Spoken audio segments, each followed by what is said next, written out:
Hello and welcome. Thank you for taking the time to listen to What to Do When Your Phone Stops Ringing, the 10 things you need to do to sell through the tough times. Paul Donohue is America's market-smart mortgage visionary for today's changing industries. As an entrepreneur, industry leader, educator, Paul Donohue impacts his audience with hands-on experience and a sincerity that comes from really having been there. Paul's list of varied accomplishments from his 25 years of building and financing homes include the president and founder of the award-winning MoneyNet Mortgage Planning Services. He is also a certified residential mortgage specialist, the former president of the North Carolina Association of Mortgage Professionals, a trained education instructor for state and national mortgage brokers association, a delegate to the NAMB State Council for 5 years. He was the Mortgage Broker of the Year for the NCAMP and Regional Mortgage Broker of the Year for the NAMB. He was the host of a financial radio talk show for 3 years and the winner of 10 state and national awards for industry leadership. Today, Paul Donohue is talking to Bill Brooks about important trends facing today's mortgage broker and how to turn these changes into opportunities. Here's Paul Donohue with What to Do When Your Phone Stops Ringing, the 10 things you need to do to sell through the tough times. Hi, this is Bill Brooks. Paul Donohue is an innovative mortgage leader committed to providing homeowners with high-level mortgage planning and guiding people into informed choices for their home and finances. You know, one of the most interesting things about Paul is that he himself has been involved with something over 10,000 originations of loans. Now, that's a lot of originations of loans.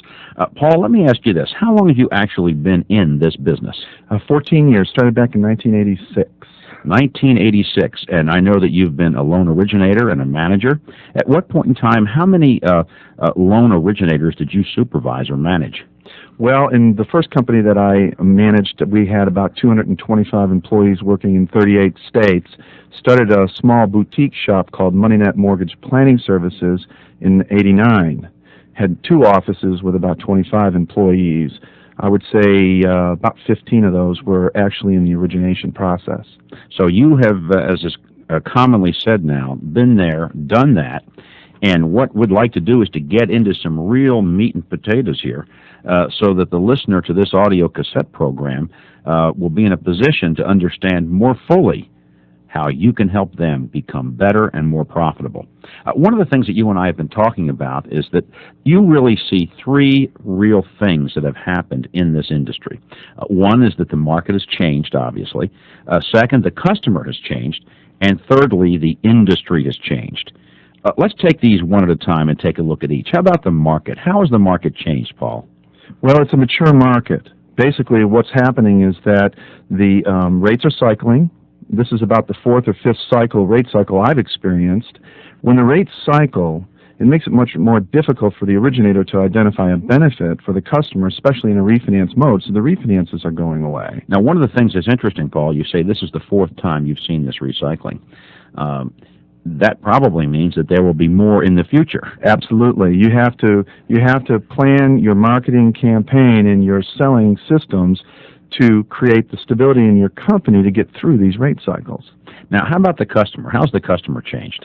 The big thing that's going on right now with the customer is that they're in control. They're learning faster than our companies can change. Customers are talking to each other. Customers are at a point now where they're completely turned off and disgusted by our marketing campaigns and our advertising. They're demanding more for less, and they are in control, and they know they're in control. It's to a point now where the customer has actually got to give you permission to sell to them because they've developed such good resistance to our marketing and our advertising. And how about the industry? How has this industry changed? The industry is changing in dramatic ways right now. Some of our old reliable sources for business, like realtors and builders, are now doing their own loans. That's having a big impact. We're also being challenged on the legislative front with predatory lending practices. Technology is having a huge impact on the way that we process and originate loans across the country. So the industry is going through lots of change right now as we speak. My guess would be that this is going to continue, and you certainly are in a position to judge this. I know you've been very active on both the national and state levels as an officer, as an organizer, so you know from which you speak. Yes. So the way this really works, Paul, is you're saying to us now that, look, the market's changed, the customer has changed, the industry has changed, and now the listener says, okay, Donohue, you've told us things we already know, okay? Well, knowing something and doing something about it are two different things. Well, that's a great point. And within each one of these changes lies the seeds of opportunity. For instance, when you're talking about the family's needs changing, there's tremendous debt that the family is dealing with right now. You can position yourself in this new marketplace to solve those problems and to deal with those issues. So what you do is you take the problems, you find the solutions to those problems, and you sell into those opportunities that you create. So what we've really done is to work with you, and you've given us 10 solutions to deal with these big changes. What I'd like to do is to quickly go through the 10, then let's discuss each one individually. How's that? Sounds great. Okay, first is identify who you are, what you call your unique selling proposition. Secondly is to brand your company's identity into a particular target market. Third is to know your distinct value advantage. Fourth is to build relationships, relationship selling. Fifth is to understand this. People will listen to you if you have something important to say. Sixth is know people do things for their reasons, not yours. The seventh solution is to position yourself with your prospect as being authentic. And I like that. Eighth, sell the problem, not the solution. Ninth, sell deep into your chosen niche.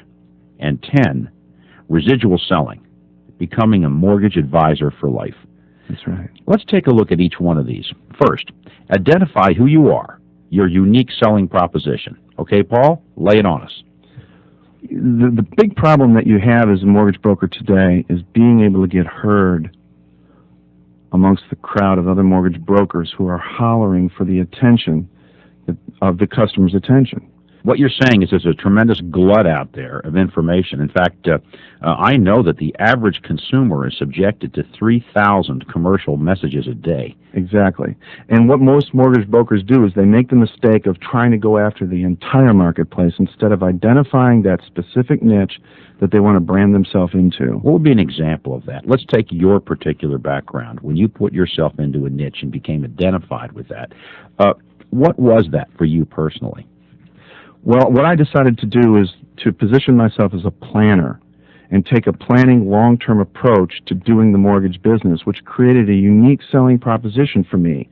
So when I go and sit down with a customer, I'm not focused on doing the mortgage loan. I'm focused on the impact of that loan and where that's going to take that customer. Okay, that's interesting because I myself, as we often say, am fully invested, you know. Mm-hmm. I've got mortgages everywhere. I have never had a person sit down with me and go through my financial situation when selling me a mortgage and show me the ramifications of this to my entire financial portfolio. The thing that I love about the mortgage business is it places the originator at the very heart and center of the family's financial world. There's the insurance guy trying to sell insurance. There's the realtor trying to sell a house. There's the financial planner trying to sell his products. But at the mortgage level, that's really the biggest investment, the biggest expense and obligation the family has. You're going in at the heart and the core of their financial world. That gives you a unique position. So that is a unique selling position. If you take a planning approach, if you want to identify yourself as an inside advocate or as an inside advisor to that family, if you're going to position yourself as an advisor to the family rather than just another mortgage company selling a product. Absolutely. That is absolute brilliance. Now, I once heard someone say something very interesting. Here's what he said to me. He said, if you want to be successful, find out what everybody else is doing and don't do it. So what you did is you developed a unique selling proposition, and you did something that none of the other folks were doing, which was positioning you as a planner for life as it revolves around the most important financial and largest financial commitment that most people ever make.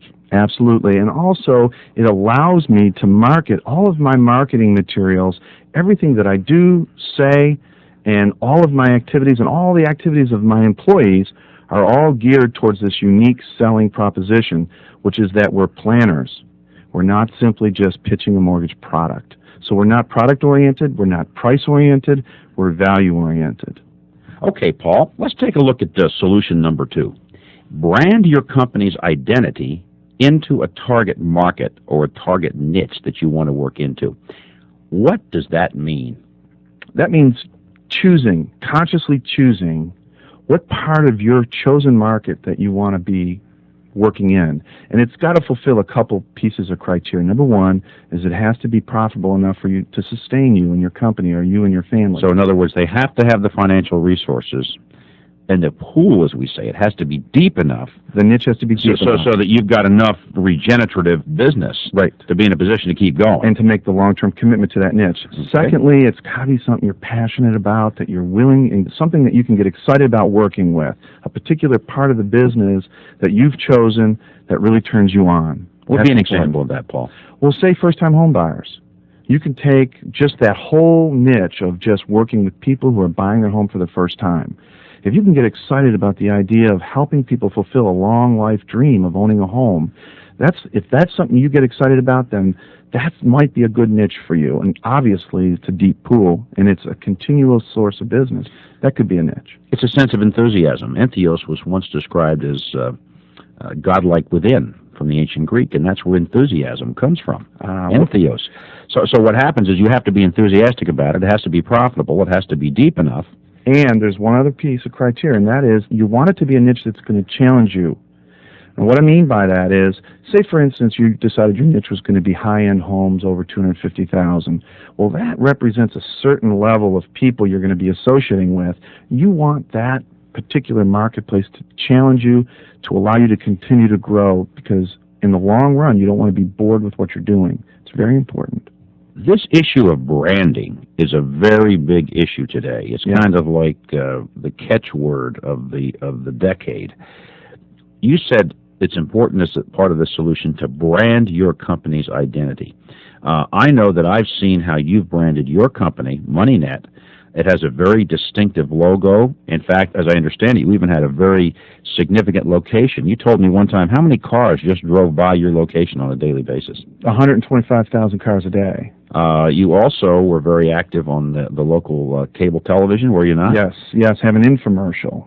And we can talk about that some other time, and perhaps you could help other folks understand how to do that sometime as well. But the bottom line is, you kind of became branded, and you, in your area, were the mortgage person, even more so than some of the local banks, I understand. The idea was to position myself as the planner. I take a financial planning approach to the mortgage business. And so I actually had a radio show for 3 years and putting out information. So I'm information-based. Give the information away. People who are in the mortgage business have a wealth of knowledge, and it's a very specific set of pieces of knowledge that they have. Give that information away. Give value to the marketplace that you've chosen, and you will be identified as a professional within that marketplace. So a lot of it is positioning and promotion together so that you create the market brand awareness of who you are, with whom you want to create it, so that you're easily identified by that group as the source. One of the best and most effective ways to brand yourself is to give value back to the community that you're going to be working in. So back to the example of the first-time home buyer. If you decide that's your niche, then what I would do is put on home buyer seminars and become the #1 person who does first-time home buyer seminars. You're going to want to get involved with credit counseling. You're going to want to inform yourself on how to do budgeting and debt management, because these are the things that market needs. And then you give that value away first. And then what comes back as a result of that gift into the marketplace is that you get branded as the one of choice. See, what you want to do is you want people to make the decision to go to you before you've even met them. And that's what branding can do for you. It's kind of like people say, I'll have a Coke, and people in the restaurants have to say, is Pepsi okay? That's right. That's right. You don't want the Pepsi when you've asked for a Coke. Let's take a look at the next solution. It's the third one, Paul. It's knowing your distinct value advantage. Now, let me start out by asking you a simple question. What is a value advantage in the first place? What that means is that you have an understanding and a concept of the real, true value that your company brings to your marketplace, as opposed to just selling a product or delivering a service. There's a philosophy behind it. It's a positioning statement about the value that you bring and you deliver by your very presence. In other words, instead of just delivering a service, it's understanding the value of that service that you deliver once you get the opportunity to do it. Why is it that most people in this industry have trouble getting a hold of that or aren't successful in implementing it, even if they do understand it? Because we have been so conditioned to sell a product. And that used to work 20 years ago. But in today's economy, with all of the competitive choices that a customer has, you have no way to position yourself when all you're selling is a product. Or a rate. That's right, a price. Price that's not a price marketplace. It's not a service marketplace. It's a value marketplace. A family who's trying to decide which mortgage professional to decide upon and choose upon is going to do it based on how they feel about that company long before they've even met you personally. Okay, let's take a look at the fourth solution. Build relationships. Relationship selling. A very good friend of mine, a business associate of mine, Jim Cathcart, in fact, wrote the book called Relationship Selling. And I know what he means by that. What does Paul Donohue mean by relationship selling and building relationships? My philosophy has always been spoil your lenders and serve your customers. Let's say that one again, because that's one of those catchphrases that goes by. Say it again. You want to spoil your lenders and you want to serve your customers. Okay, what do you mean by that? Well, when you're a broker, a mortgage broker, you're serving both the wholesale lender who's got to fund your package, and you're serving your customers who ultimately are going to be the beneficiary of that product and that service, and so you've got to serve two masters. But you have to identify who you're at service to. You're at service to your customer, but you want to spoil your lenders to get good service back from them. So you've really got two customers. Absolutely, and the lender is looking for a very good, clean package that's effectively put together, one that's going to close and fund, and that you have a working communication with them that's high-level, professional, ethical above reproach, and that they can consistently count on volume. So you want to spoil them so that when a package comes in, that package moves to the top of the stack. Now, top of the stack, speaking about that, over the years, Paul, you've had your packages go to the top of the stack to the extent of personal loans exceeding 3,000 mortgages. Is that correct? That's right. I originate every day. So what you're telling me is that this whole thing about relationships, clearly you understand. How many of these people that you've done business with have you done other subsequent mortgages with, or you've got referrals from, or done additional business with? There's not a day goes by in my office that I don't get several phone calls from either previous customers or from referrals from those previous customers. It's a major source of my business flow right now. Probably about 50% of my business comes from repeat customers or referrals. Would you say that that's driven a lot by your positioning that you take as being a financial planner as it relates to the most important investment they make in their lives? Is that what drives it? That's one important key, but that's not what drives it. What drives it is how you treat people. You want to treat people the way that you would want to be treated. It's that golden rule. And people respond to that. And also, if you're getting somebody on mortgage number 3, and we know they're going to have 5 to 7 mortgages in their lifetime, it's incumbent upon you to do everything it takes to get mortgage number 5, 6, and 7. And so you treat people differently if you know you're going to be having a long-term relationship with them. And it's built right into the very first meeting. It's built into every interaction that you have with them. It's built into the way you communicate and the way you look out for their interests and the way that you follow up and the relationship that you build. It's something you have to work at. Let's take a look at the next solution. It's number 5. People will listen to you if you have something important to say. Yeah, that's a good one. Yeah, that's a good one, and it probably bears a lot of discussion. What do you mean by that, Paul?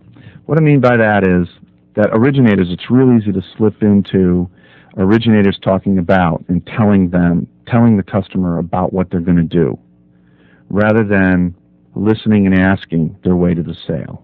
It's a very important distinction in the way that an originator would position themselves. Let me ask you a simple question here, Paul. How many originators do you think see themselves as salespeople versus loan originators? People are born and bred in this business to originate mortgage loans. If they can do the loan, they do the loan. Now, here's another question.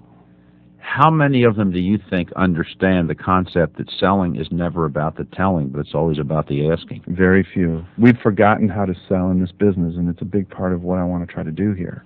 So what happens is, if I don't see myself as a salesperson, and if I have a flawed view of what selling is in the first place, and I'm doing a lot more talking than listening, I can't find out from the prospect what they perceive as being important. Therefore, I don't say something important to them. And the secret to selling, at least one of the secrets, as you indicated, is to make sure that you're in a position to be saying something important to them. But you need to know what's important to them in order to do that. Exactly. You see, we get so caught up in our knowledge, we get so caught up in our specialty that we forget to listen. We have a lot of important things to share with our customers, but it may not be important to them. We're making assumptions about what's important to them, and people have a very short tolerance level for listening to somebody going on ad nauseum about their knowledge and their specialty. What they really want to do is talk about themselves and their problems. Mm-hmm. And if you will ask people what's bothering them and why it's bothering them, they're quickly going to pick up on the fact that you're getting ready to say something important to them. They view you, if you start asking, let's do a little bit of a role play here, Bill, real quick. Mr. Brooks, what about your current financial situation is causing you the most problem? I would say that it's keeping my credit card debt under control, and the fact that I've got 2 children ready to go to college. Mm-hmm. And what kinds of things is that? What kind of problems is that causing you right now? Well, with the credit card, I don't like having to pay all this interest on this thing, since several years ago that was cut out. And the other thing is, I'm really concerned that I'm going to have to be able to tell my children that they are only able to go to certain schools because we simply can't afford to send them to some of the more expensive schools. And that kind of plays on me a little bit. So given a choice, what would you like to see happen about your finances right now? I'd like to get the credit cards under control and be able to save some money for my children's education. And tell me again, why is that so important to you? Well, I think for my children that's pretty obvious. I don't want to limit their choices. They're both pretty bright kids. And as far as the credit cards are concerned, I just think that it shows a lack of discipline on my part and my spouse's part. And we need to bring that under control, because we're spending lots of money in interest every year. We're just throwing it away. See, if an originator will take the time to find out what's the problem and then why that's a problem to them, that customer will go immediately to their pain, and now you will view me as a person, not only that I've got your interests at heart because I'm listening and I'm asking and I'm responding, but also you're going to view me as an expert. I'm bringing all my expertise to bear on your specific problem. So that when you do bring that expertise, that is having something important to say. It relates to my pain or my problem or my difficulty. It's got to be what's important to the borrower. Let's take a look at the next solution, Paul. It's number 6. Note that people do things for their reasons, not yours. And boy, is this a mouthful. Boy, this is a big one for me, Bill, because it has to do with why you're doing what you're doing as a mortgage originator. It goes right to the very core. If you know that people are going to do things for their reasons, not for yours, then it's a simple technique, or it's a simple matter of disciplining yourself as an originator to get your agenda out of the way. We know that you've got pressures, you've got to put your ears in the cupboard. We know that your company's putting pressure on you to originate. But in the selling situation, there's no place for that. So it comes down to this moment of conscience that I see in every selling situation, and that question that gets raised in that moment of conscience is, who are you at service to? And if you believe in the philosophy that people do things for their own reasons, not for yours, then it's incumbent upon you to get your eye off yourself and solely put it on the needs and the problems and offering solutions to those problems for the person you're serving. One of the things that's always kind of amazed me about this concept is simply this. You see, lots of people don't understand where other people are coming from, but the truth is, why should they? Because they've never been someone else. Right. You see, what you've got to be able to do is to place yourself on the other side, is what you're saying to me. And if you go in with this principle in mind, look, this person's going to engage in this mortgage situation for their reasons, not mine, and it could be to eliminate debt somewhere else, right, or to eradicate another problem, while you think they could be interested in the current interest rate. Exactly, and see, that brings up that next point, and that is that we make assumptions from our position of what's going to be important to that customer, and only the customer can tell you what's important to them. Only that customer can tell you why they're going to buy and under what conditions.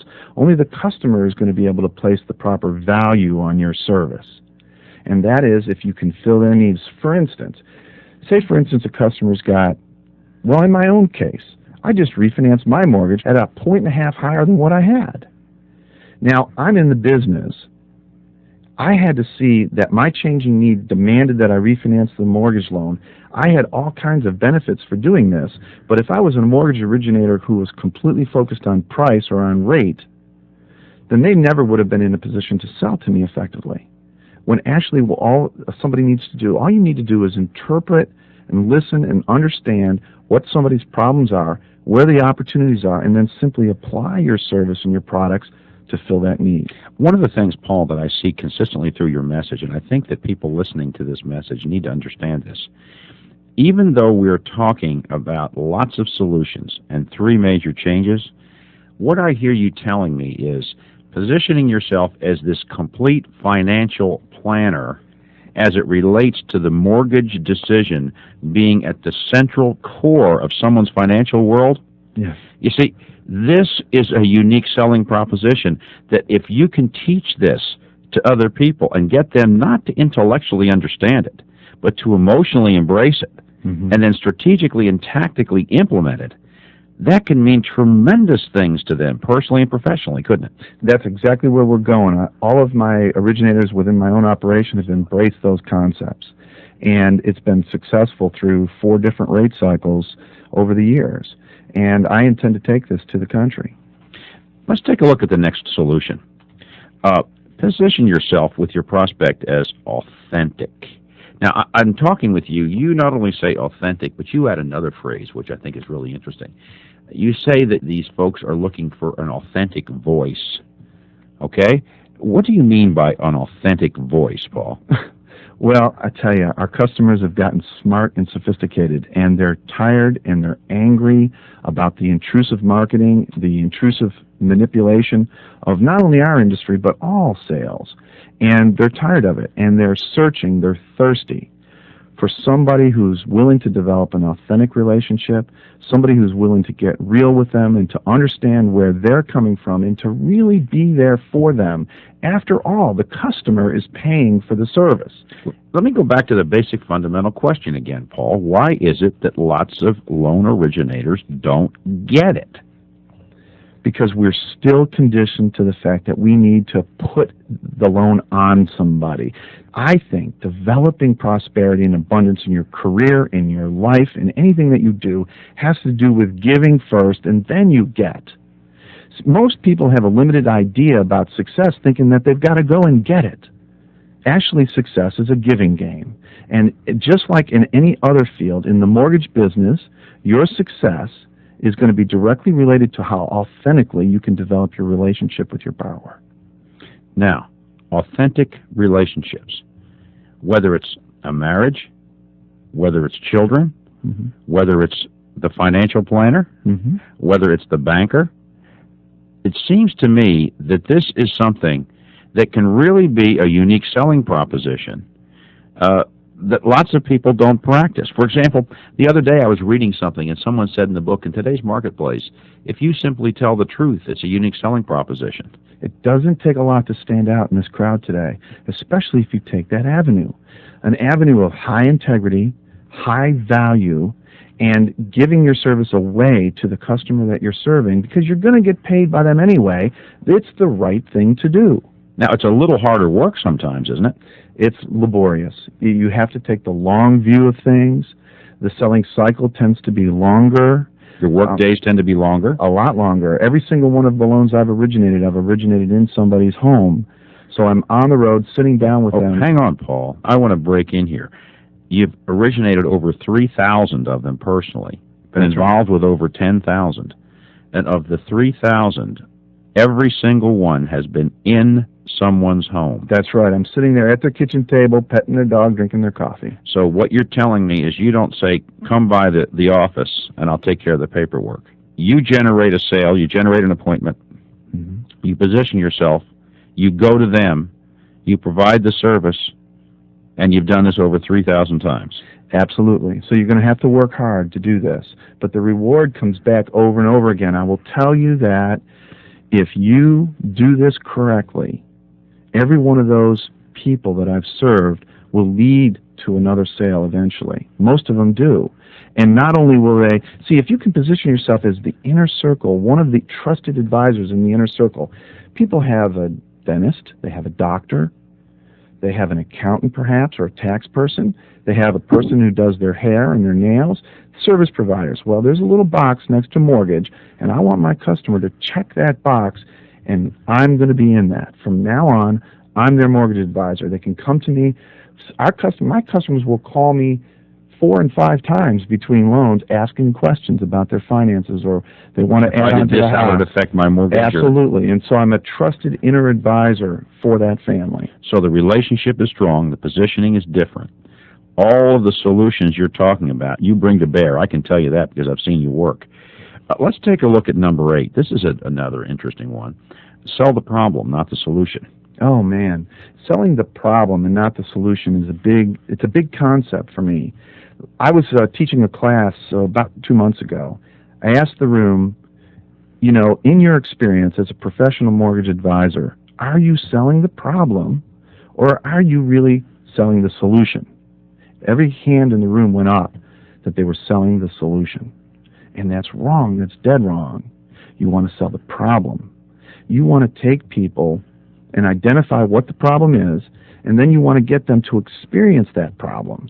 How do you sell someone a problem, Paul? Very easy. First thing you got to do is you got to identify what the problem is by asking what the problem is and why is that important to them. Okay? Once you've got the problem out on the table, then you take them to what a good friend of mine, Bob Crumroy, has taught me to do, is to take them to the depths of despair. You actually want to get them to experience and feel the problem that their particular course of action is taking them to, and to get them to experience the consequences if they don't make a change. Once you get people to experience the consequences of not making a change and the problem that it's going to cause them, then they are moved to action to change that and to buy, to sell, to change, to make a change. People's instinct to avoid pain is much stronger than people's instinct for gain. So if you sell the problem and you can let them know what the consequences of that problem are if they continue, then you can move them to action. Could someone say, though, that this is manipulation? Absolutely not. What it is it's moving people to a conscious state of what their problem is, admitting it. Most people are turning the TV on, or they're busying themselves in other ways, and they're not facing the problems. Hey, listen, when I sit down with somebody at their kitchen table, I'm going to where the problems are because we're there to fix them. Number 9, sell deep into your chosen niche. Okay? Expand that a little bit, Paul. Yes. I believe that you need to market narrowly, but you've got to sell deep. Now, by marketing narrowly, it was what we were talking about, is identifying your niche. What is it going to be? But then once you know what you're passionate about and what niche you're going to commit to, then you go deep, deep, deep into that. And it has to do with interconnected relationships within that niche. Taking a look at this whole concept of niche selling, if you will, this is something that's very common by retailers, for example. Someone who goes to a Walmart, they know that they go after a specific type of product and price point there. Right. Going to a higher end is something else. When you did your television show, for example, on the local real estate channel there where you're located, did you position your ads as best you could, before or after a certain segment that you wanted to sell into? Absolutely. The one spot that I did had to do with creating cash out of the equity in your home and getting that money reinvested to provide for future. That particular segment I was going after was the high dollar, high end, bigger home. And you want to identify what niche you're going after, but then you want to sell very deeply, as we were talking about, down into that niche. And what I mean by that is, say for instance, you want to look at your market niche in different ways than you've ever looked at them before. If you look at the selling of a home, just the transaction itself, and you look at all of the connected services with the sale of that house. Say you've got a high-end home, $250,000 and above, and that's your niche that you've decided to go after. imagine the relationships that you can develop just with the people involved with the building and the selling of that one house. You want to be able to have relationships with the brick masons, with the tile man, with the spa and pool guy, with the cabinet man, with the architect, with the engineer, with the surveyor, with the termite guy, with the realtor, with the attorney. And you want to go deeper than that. You want to be talking to the wallpaper person and the painter and the floor covering contractor. And you can go deep, deep. I sat down one day, in about 15 minutes, I identified 100 different interconnected contacts with the purchase and the selling of one house.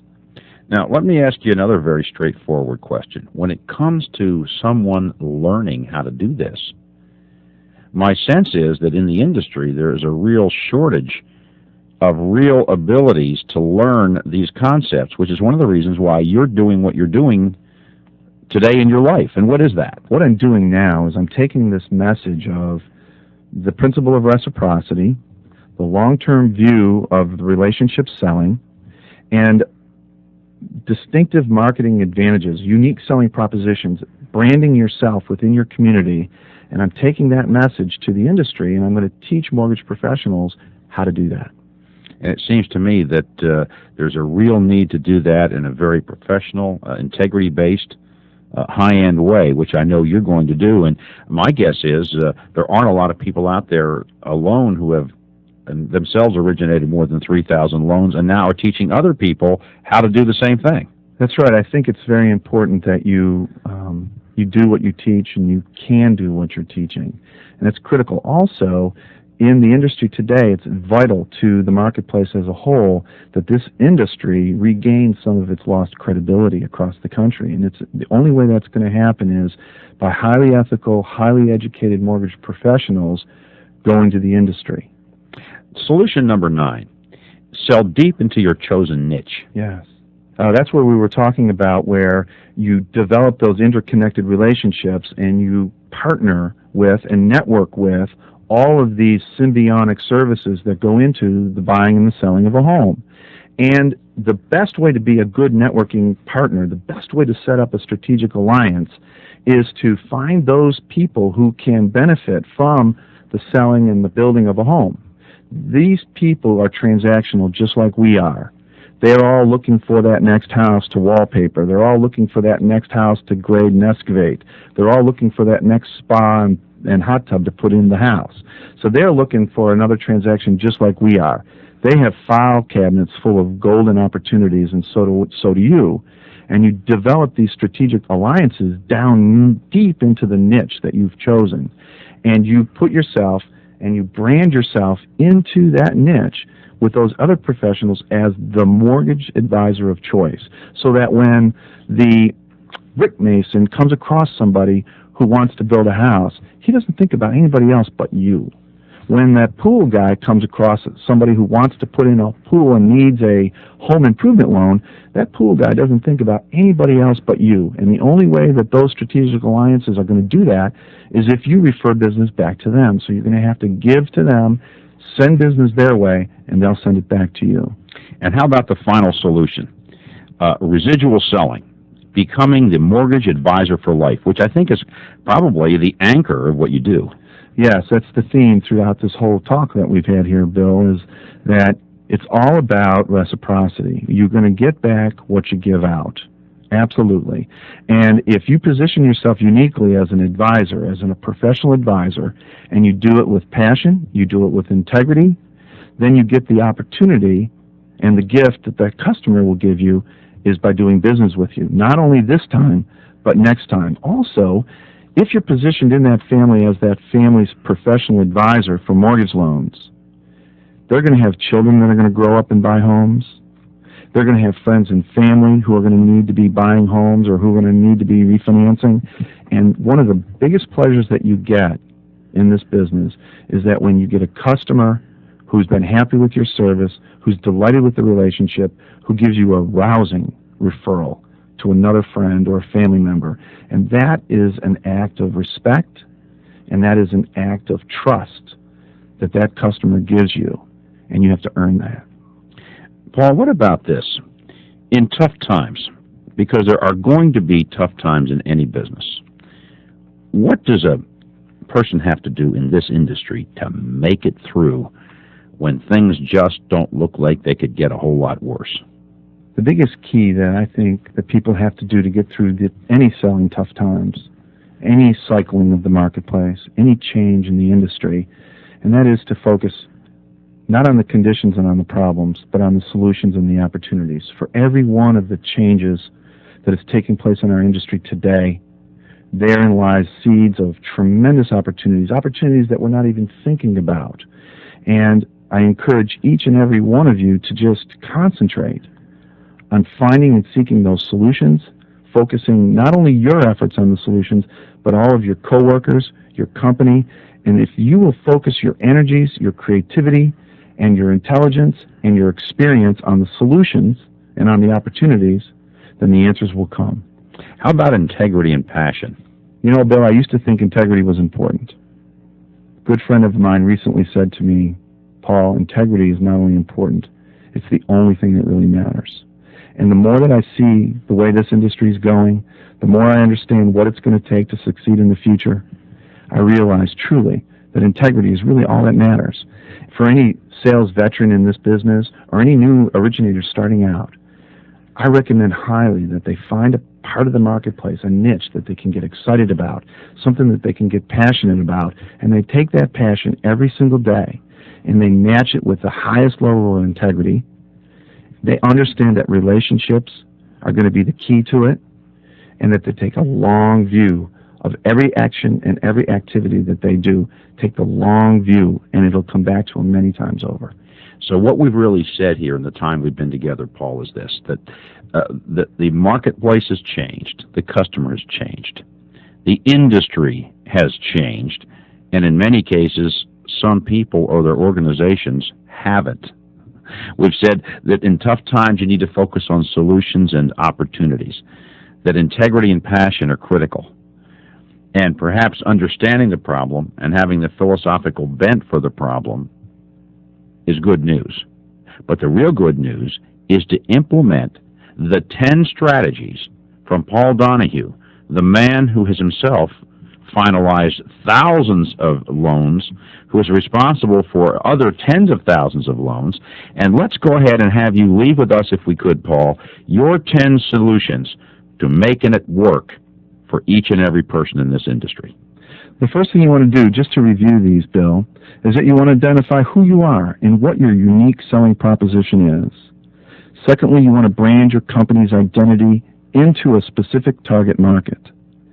Third, you want to know what your distinct value advantage is going to be in that marketplace. So you don't want to share the market, you want to own the market that you've decided to go into. Fourth, you want to build relationships. You want to do relationship selling.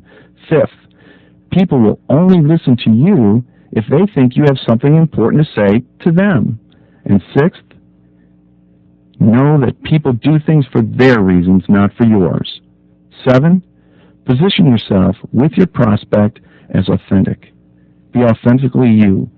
8, you want to sell the problem, not the solution. 9, sell deep into your chosen market niche. And 10, you want to do residual selling, and you want to position yourself as the family's counselor, their mortgage advisor for life. Paul Donohue, America's #1 personal mortgage lender, is now available to help you take your business to the next level. I urge you to look at the problems, identify the solutions, put them in place, but more importantly, you need to talk to Paul Donohue. Thanks for listening to What to Do When Your Phone Stops Ringing, the 10 things you need to do to sell through the tough times. In closing, Paul Donohue offers a variety of services and topics that can be totally customized to fit your company or association's specific needs, such as keynote and breakout session topics like how to create distinction or you will face extinction, the keys to being a rate cycle survivor, Loan Origination 101, the basic fundamentals for success. Other topics include, if your phone isn't ringing, it's your market calling, how to get heard in today's competitive marketplace, permission-based selling, strategies for the 21st century, market-smart mortgage planning, right-size your company with the right people, how to hire and retain winners, and finally, branding, your mortgage advisor for life, long-term relationship selling. In addition to that, Paul also offers the renowned high-impact sales training program, employee assessments to ensure you're working and developing the right people, permission-based selling tools like the powerful PC business card, sales and management consulting, as well as hundreds of sales training tools designed to grow your company's selling skills. Thanks again for listening to What to Do When Your Phone Stops Ringing, the 10 things you need to do to sell through the tough times. If you would like to learn how to contact Paul Donohue to discover how Paul can partner with your company or association to create value-added solutions from real-world experience, simply call 800-633-7762. That's 800-633-7762. Or contact Paul via email at moneynet1, that's the number 1, at AOL.com. moneynet1 at AOL.com. Thanks again for listening, and good selling.